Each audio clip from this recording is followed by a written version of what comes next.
Okay, first of all, thank you so much for that heartfelt welcome. We're going to talk about something completely different today, disaster recovery. My name is Benjamin Ritter. I've been a cloud engineering consultant in my previous life. That's not long ago, but I'm going to do something different from now on. I've been working with cloud native technologies for more than 4 years. So yeah, let's first talk about what a fail is. I basically stole the categories of site reliability engineering, and if you invert those are pretty good subcategories of failure. We're going to talk about availability, change management, security, and emergency response here. Performance, it's to the application specific. I don't have anything to say to you about this here. And monitoring is its whole own talk. So we're going to talk about availability, what that means, how to do it in Kubernetes on a high level, how to do change management, mostly represented by GitOps, security, backups, and secret management in this case, and how to high level do emergency response and how to prepare for an emergency case. So availability. As you might know, Kubernetes allows for great resilience, but it achieves that by having fault tolerance. So that means faults will occur, and you will have to have your application handle those faults. These faults can be nodes restarting randomly. You have to be prepared for this. There are ways to just know about this. For example, with databases, you just know you have to run multiple replicas and have failover configured properly. But for the most case, chaos test your infrastructure. You have to know about these failure modes in testing to prevent them in production and to adapt your application to handle those. I can't give you any good covering tips here. You have to test those. You have to explore this yourself and handle them. And yeah. So GitOps. Most of you should be familiar with the concept of GitOps. You have some deployment manifests and some Git repository. You have a CD tool that deploys these manifests into a cluster, and then you have running software.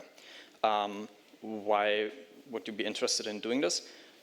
Well, Kubernetes is one of the first systems that does deployment handling that's fully declarative by design. So you might as well just use a declarative deployment tool with GitOps, which pairs very, very well to do deployments. And it allows you to detect unaccounted changes or even prevent them if you have, for example, only read access and every change request goes through a PR. It allows you to roll back bad changes because you have a full log of changes in your Git history. And you can also do a PR-based review workflow, which is very helpful in a team setting. For solutions, basically Argo CD or Flux, really doesn't matter which one you choose. They're very similar. They have the same foundational library. Argo CD just has a user interface, and Flux is loved by the platform engineering people because apparently it's very nice to build platforms with it. The only thing I really recommend you don't do is roll your own continuous delivery pipeline using Jenkins or something. That will just hurt. You won't have fun there. I mean, there are a few people chuckling. They know what I'm talking about. One of the challenges with GitOps is secret management. That is always a little bit of a thing. The easiest way to do secret management, in my opinion, is just don't do it at all if you don't have to. Use IAM service accounts for your platform. IAM, in this case, it's not like AWS IAM. IAM exists in other contexts as well. You don't have to handle credentials, so you don't have to do secret management. That's fun. Otherwise, use one of the battle-tested secret management solutions. Really depends which one, really depends on what infrastructure you have for secret management already. If you're a developer team, you don't really probably want to host a HashiCorp Vault or something like this. Rely on what your organization does.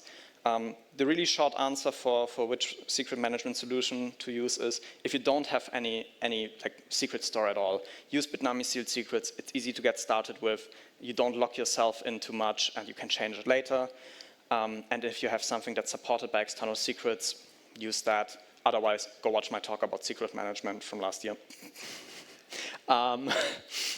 So next thing, how to test changes in GitOps.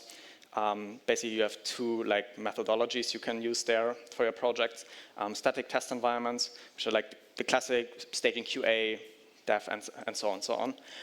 You reuse your environments to check out certain states of your application, set them up on your environment. It's relatively straightforward to set up, and most organizations can get that done. But they need to be maintained, which rarely happens as well as it should be. But it's clearly better than nothing. The next one is dynamic environments, and if you can do this, you should do this, where every PR gets its own environment.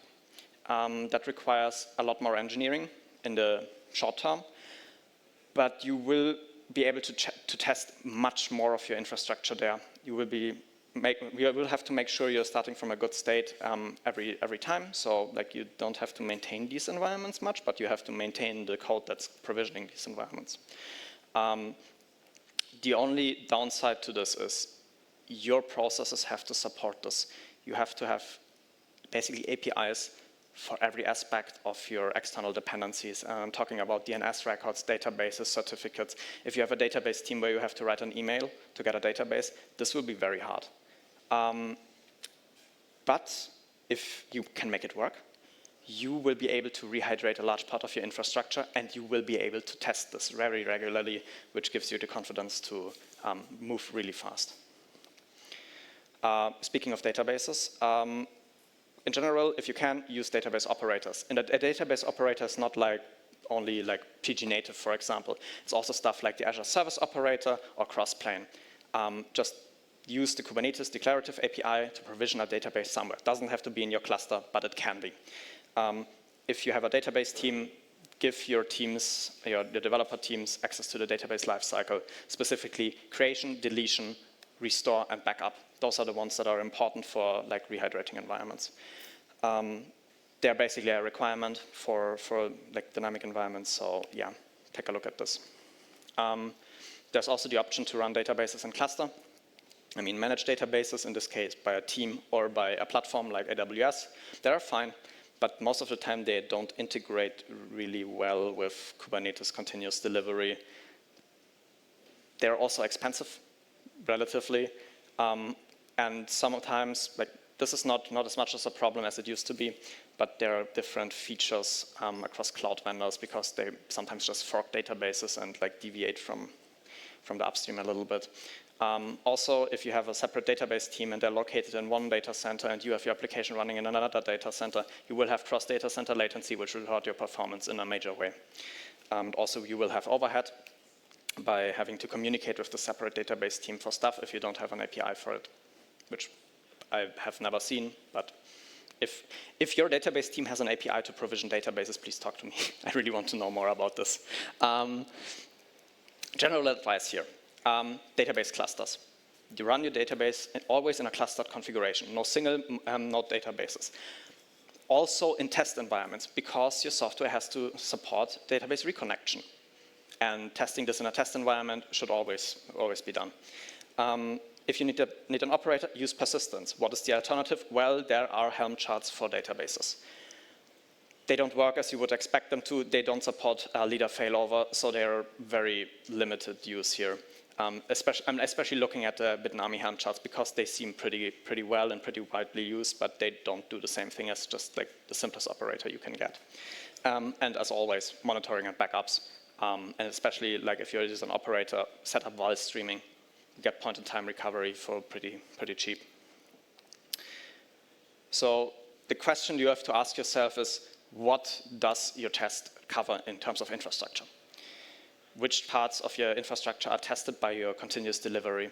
Or do you only test the software you provide and the infrastructure is just there and static and you never test this really? Ideally, again, I can't stress this enough, being able to rehydrate your environment gives you a lot of tools, especially if you have a real emergency, because you regularly test your backups, you regularly test how to set up infrastructure. It helps you to weed out the dark spots about how to set up your infrastructure. And also, what external systems are required to run your applications. Examples for this would be S3 buckets, DNS, certificates, that allow, having a large infrastructure test coverage is really helpful here to find out which things are a bottleneck. So we were talking about external state for now. I just call it external state. There's probably a good word for it. That's your deployment manifest. But there's a whole other state you will have to manage when you have a production workload, and that's internal state. In this case, files in a PVCs, data in a database. For the external state, we can handle that pretty well with GitOps. Works fine. But internal state has to be handled separately. In this case, application-aware backups. Quick question, shout out a few things, please, for what is a backup? What are some properties of backups? Please. Fast, good, resilient, yeah. Very, very good. That's also an important thing, but not quite the thing I was looking for. But very good. Let's talk about what backups are not first. Snapshots are not backups. That's the stored separately thing. Snapshots are not the same thing as backups. Also, replicating stuff is not a backup. That's the same thing. No RAID is not a backup. It's redundancy. That's something different. If you only have one backup, I mean, you can treat it as none. If one of your backup mechanisms fails, one backup is also multiple backup locations and maybe multiple methods of backups. For example, while streaming for a database and sometimes dumping the database. It's very helpful to not having to rely on one thing. If you don't test your backups, sorry, they don't exist. You can treat them as you have. Don't waste the engineering time if you don't test them. Or even better, just test your backups. And if you can delete the backups, resiliency. If you can delete it from the infrastructure you created from, that's not good. Ransomware will fuck you up. Sorry for swearing. So good backups, immutable, tested, replicated, infrastructure independent. Immutable basically means there are safeguards for deletion, intentional and unintentional in place. Tested means that regularly these backups are rehydrated and you test that they actually work and do the thing. Replicated means that are not subject to any single point of failure, and infrastructure independent means that they are not bound to some other cloud resource, for example. The basic solution here I'm always using is object storage. So you have some data somewhere, you put it in object storage. I mean that sounds quite straightforward. You have a tool for doing that. But you have to do a little bit of permission stuff here. This is just a high-level overview of how to do this, but this is basically the same thing for every S3 provider or S3 style provider. You create your bucket for your backups outside of your regular infrastructure. Reason for that is makes it harder to accidentally do stupid things with the credentials for this account. A separate AWS account for backups is probably a good idea. Or even a separate provider. Really depends on your threat model. Then create credentials without delete permissions. For everybody that doesn't know S3 that well, there are two types of removing files from S3. One, hiding them, two, deleting them. Hiding them is basically shadowing the file with a marker that says this file does not exist. The file itself is still there, you can still restore it. And by creating credentials that can't finally delete the file, you will basically get a fire break for if somebody compromises the backup credentials. Well, that's fine, but then your backups would just grow indefinitely if you keep running them. So that's where you create a lifecycle rule that deletes hidden backup files, backup contents after a while. Really depends on your risk tolerance, which time frame you would pick, but 90 days seems a sane starting point. If you have more aggressive requirements, just crank that number up. And the other thing is replicate your backups, because another fire break is always good, especially if it's production data. Tools for doing backups. Velero, most of them might know them. Many of you might use them. It's a standard thing. It backups Kubernetes resources as well, but honestly, I don't care about that at all. We have GitOps for that. You can do basic custom procedures to extract data from a more complex system, because you probably don't want to copy the database files from a PVC. You want to dump the database consistently, so that's where you can do that. The one thing that's interesting, if you have CSI snapshots that are crash consistent, you can configure Velero to a snapshot, a volume, rehydrate it, back it up, and you get crash consistent backups, which is nice. And these crash consistent backups are, again, independent from your existing infrastructure. One downside, it's a little bit hard to configure, and it uses a daemon set. It's a little bit of an older design. It's software that's been around for a while. That means that there's a constant overhead for running Velero in your cluster. Per node, there will be some allocated resources for running Velero all the time. One thing that's also interesting, since for a while now it has been using Copia instead of Restic.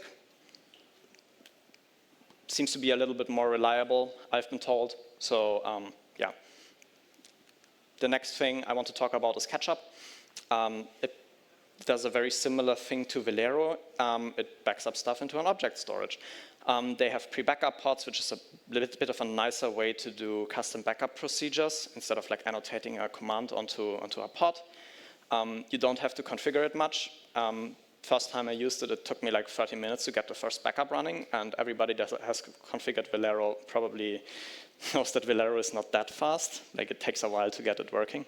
And it uses jobs for backups, so there's no constant overhead or cost to running Ketchup in your cluster. It only takes resources while you run lifecycle operations. Configured via one backup custom resource per namespace. This would look something like this. This is a schedule, that's a regularly scheduled backup. Okay, this is a little bit of a problem, but yeah, I mean, everybody that used Restic before will probably recognize this part up here. It's like the lifecycle management of the backup. And down here are the credentials for how you get your stuff into object storage. That's basically it. And if you want to do custom stuff like dumping a database, that will look something like this. There's a pre-backup pod. You basically define an environment by a pod spec down here and run a command in it as soon as the backup starts. In this case, I'm just loading some, yeah, this is not helpful. There is like the command up here. And down here is our environment where we just load some environment variables for the pg dump command from secrets in the namespace. Yeah. And the third thing I want to talk about today for backup tools is Canister. It's a pretty new thing. Thanks to Michael Cade from VM for telling me about it at KubeCon. It's very interesting. They call themselves a data management framework, which allows you to define blueprints for your applications that do more complex backup procedures. They also supply a lot of blueprints for commonly used software, so maybe saves you some time. The only disadvantage is it's not as batteries included. In this case, it can do backups and restores, but there's a scheduling component missing. They have examples how to use stuff like Argo workflows to do the scheduling. You just have to keep that in mind. And the other thing that's missing is backup lifecycle management, like the pruning of backups after a while. That's not implemented in Canister. I don't know if it ever will. I would have to look that up. So, like, if you have a complex application, this might be worth it. And yeah. No, here we go. So, which solution to use? Use the easiest solution that fulfills your use case. And if you have pain with a solution, search for another one. This is basically the thing. Don't overcomplicate things from the beginning. If you have a complex system, for example, with Canister, and you want to use the lifecycle management of Velero or Ketchup, I mean, there are options there. You can use Canister, prepare a backup, shove it into a PVC, back up that PVC with Restic, and you're probably good. There are like creative solutions out there. You have to explore them for your use case, but this is just an idea. Emergency response. This is where the fun music stops. I found this while I should have been preparing these slides. It's funny because it's true. I've been there, not fun. So how do you reduce that? Well, preparation is the name of the game. These are like some things you can do here. Pairing. There will always be crackheads in your team that know certain parts of the infrastructure much better than anyone else. Pairing allows this knowledge to diffuse a little bit outside of these single persons.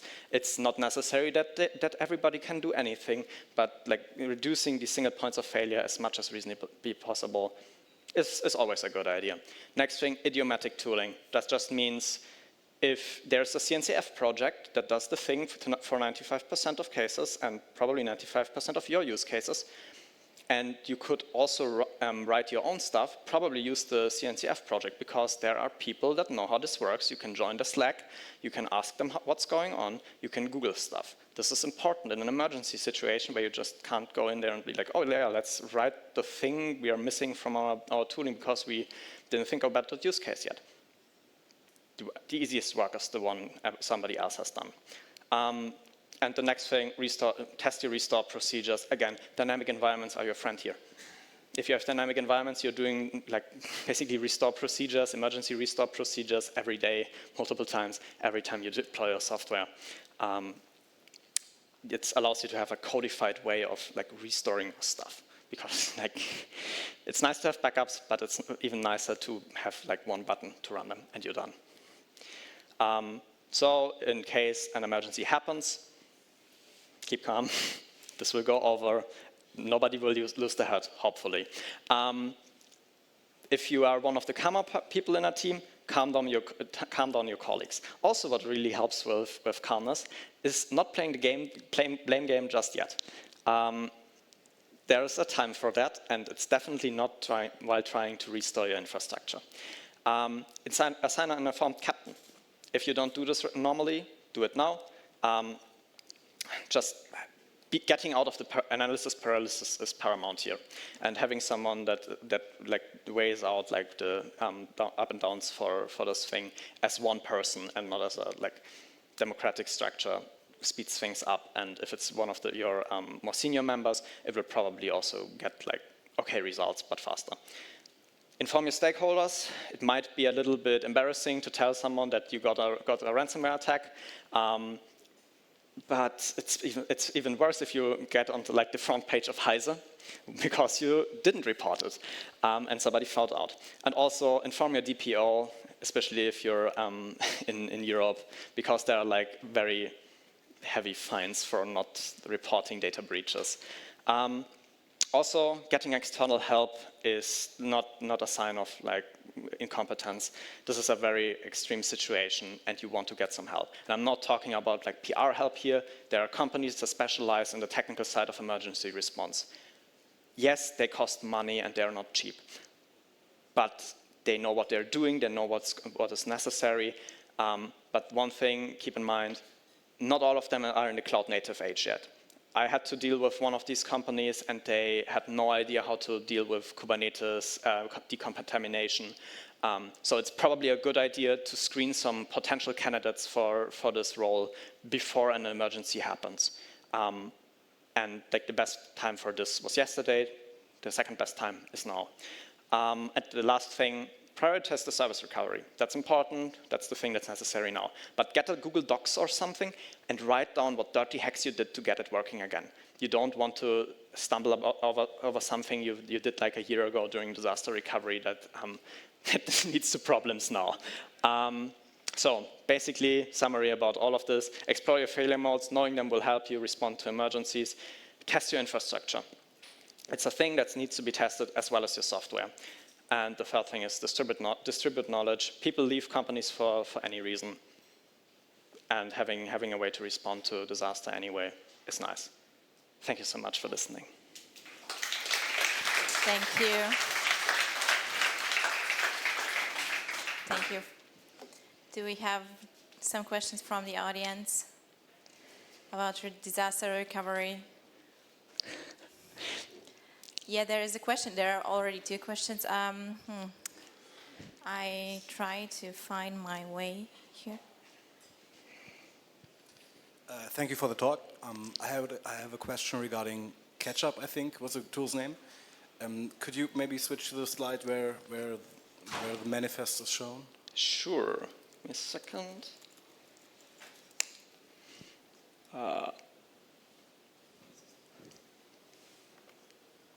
Yep. You mean the pre-backup pod or the schedule? I think the pre-backup. Sure. Yeah, there we go. Yeah, so this is a pod spec. And so this pre-backup pod, who deploys that? Is it like an admin or? You deployed it in your namespace and it's run during backup. It's a pod that gets started up if you start a backup procedure with Ketchup. And it waits until the pod gets ready. And after the pod gets ready, in this case, like it just loads the image, mounts the secrets, and then idles forever. This is part of how this works. Here, sleep infinity. It runs the command specified up here. Yeah, this is a bit annoying with 2 screens. It just runs the command up here, streams the output from that command into a file, and backs it up using Restic. Okay, so the way I understand it, you configure this once and it automatically does a backup, or do you have to apply the pod? No. This thing, this is the only thing you apply to implement this behavior. When a backup gets started, a pod is initialized using this spec automatically. Okay, thank you. That's most No worries. Thanks. You're welcome. Here somewhere was another question. It was you, right? So, happy birthday again, Benjamin. Thank you. As a question, I understand, actually I implemented Velero. Velero is the daemon and it stays there and stuck on resources. But catch-up is run as a cron basis, as I understand it so far. It's not using cron, it's having its own scheduler running in the operator, but it creates jobs, so the Kubernetes job resource to run. So it brings up its own infrastructure, set of resources for backing up on call, whenever it's been called. Yes. Mm-hmm. Yeah, great. I mean, there are, to be fair, like disadvantages. If you have extreme memory pressure on your system, the pod might not come up. But there's monitoring for that. That's a failure mode you have to expect, but Catch-up has pretty good monitoring using Prometheus, for example. They have a Prometheus endpoint, I think. They definitely have a Prometheus endpoint. There might be some more telemetry getting thrown out of there. Yeah. And it also supports different kind of storage, like object storage and file system-based storage, like Velero does. It basically is a wrapper around Restic. It supports many of the storage backends. It's all documented in their docs. So it's not just S3. Thank you. Thank you. Are there other questions here?